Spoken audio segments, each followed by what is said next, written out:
শিরকটি হচ্ছে যে আমাদের মাধ্যমে এই শিরক সংগঠিত হয়ে যায়, অথচ আমরা বুঝি না।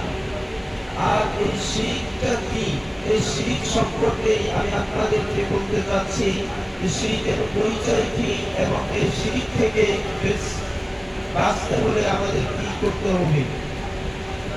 শিরকটা হচ্ছে তাওহীদের বিপরীত। আমরা তো আল্লাহ সুবহানাহু ওয়া তাআলার ব্যাপারে জানি, আল্লাহ তাআলা কি এক অদ্বিতীয়, তার কোনো শরীক নেই।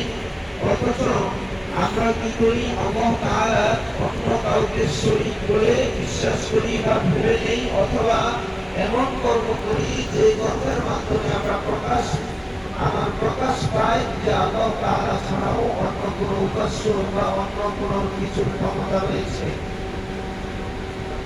আমরা মুসলিম হিসাবে আর কোনো আযাব নেই,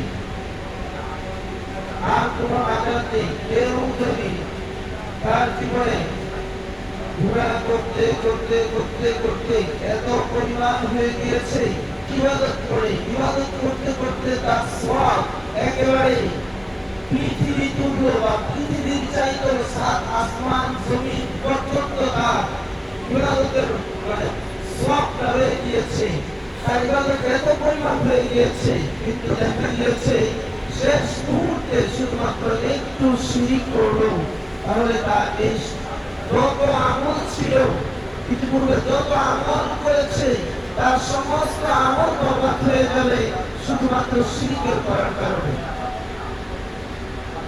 আল্লাহ ইশরাক বিহি ওয়া ইয়াগফিরু মা দুনা যালিকা লিমান ইয়াশা।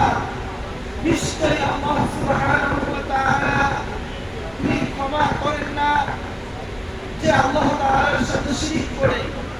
শুধুমাত্র যাকে ইচ্ছা তাকে ক্ষমা করেন। শিরক ছাড়া যে অন্য গুনাহ রয়েছে, অন্য গুনাহ আল্লাহ সুবহানাহু ওয়া তাআলা চাইলে তিনি তার যত বড় গুনাহই হোক না কেন সেটা আল্লাহ সুবহানাহু ওয়া তাআলা তিনি ক্ষমা করে দেন। কিন্তু শিরকের গুনাহ আল্লাহ সুবহানাহু ওয়া তাআলা তিনি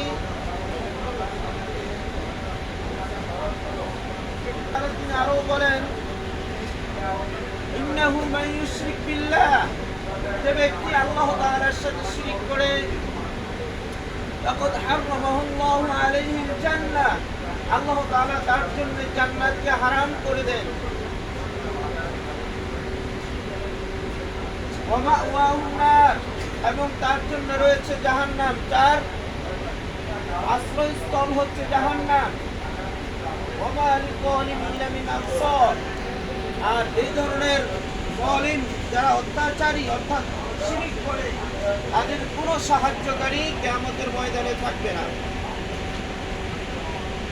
শিরকের ভয়াবহতা এমনই, রাসূল সাল্লাল্লাহু আলাইহি ওয়াসাল্লাম তিনি বলেন, মান মাতা ওয়া হুয়া ইউশরিক বিল্লাহ ফাকাদ হারামাল্লাহু আলাইহিল জান্নাহ, যে ব্যক্তি মৃত্যুবরণ করলো অথচ শিরক করলো, আল্লাহ তাআলার সাথে শরীক করলো অন্য কাউকে, সে চিরস্থায়ী জাহান্নামী হবে।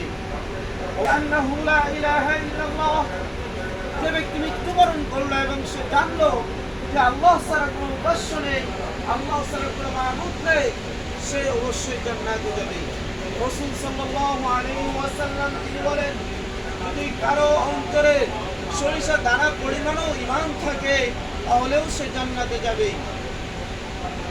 এর অর্থই হলো যে আল্লাহ সুবহানাহু ওয়া তাআলার সাথে শিরক করা ছাড়া কেউ যদি শুধুমাত্র লা ইলাহা ইল্লাল্লাহ মুখে নিয়ে মৃত্যুবরণ করে তাহলে সে জান্নাতে যাবে। আসুন আমরা জেনে নেই শিরকটা কি। শিরকটা আমাদের মাধ্যমে অহরহ হয়ে থাকে।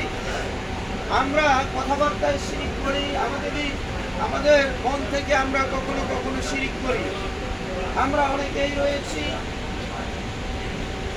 মনে করি যে মহান রব্বুল আলামিন সন্তান দান করে, কিন্তু মুক্তির কাছে গেলে সে আল্লাহ তাআলার বায়া হয়ে পড়বে, অথবা আল্লাহ তাআলা মৃত্যু দান করেন।